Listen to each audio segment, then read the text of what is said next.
अच्छा तुम्हारा मोला ये बताओ, जब तुम्हारा गांव घूमे जाता तो ठीक है, और सामने में आगे 4 ठन मोड़ वाला रास्ता और गांव का रास्ता तुमन भूला आगे हो, तब तुमन का करत हो? और हाँ, मोबाइल स्विच ऑफ है ना, नहीं पर कई जन उज्जट लइका मन कथे मैप ला देख ले वो सारा तुम्हार मैप के चक्कर में उदाहरण फेल खा जे नहीं थे। मोबाइल आए बहुत कुछ आसान हो गए ना, सब सट हो जाते, सेटिंग वाला सट हो जाते अब।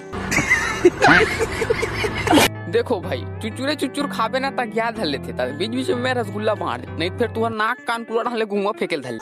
बात तो सही है। हाँ तो हमन कहा रहे रास्ता में, तो तुम ना कोनो रास्ता में आदमी जाते ही तेला पूछ लू कि एदे गांव कदे रहले जाथेगा की के, नहीं फिर सीधा वाला गांव चल दू, हो सकते उहिज गांव हरे, नहीं फिर वहाँ जाके पता चल जी कि एड़ा ले, मतलब तुम्हारा कैसनो पता चल जी वो गांव जाए का रास्ता है, ठीक है। लेकिन असली जिंदगी में आदमी सन नहीं करे। अब मान ले आदमी कहीं सीखना है, जिंदगी में कहीं बनना है, हो सकते तो मन हो इसने जिंदगी में 4 ठन मोड़ आते, तो का करते कोनो नहीं पूछे न सीधा जाए, का करी सीधा आधा धुरिया ला जी, ठीक है, तो हंडेरी बाजू आधा धुरिया ला जी, ओका बाद जौनी बाजू फिर आधा धुरिया आ जाही, और नहीं सारा पिछड़न गला चल रहे थे, का कहना वो छुट तो नहीं गयो उड़ा रही सी, तही चक्कर में ना सारा मन है एती खोए ना उती खोए, गोपर चौथा का स्विच जगह पड़े रहते। और पहली बात है कि वो सारा पता नहीं रहा कि बोला जाना कौन गाँव।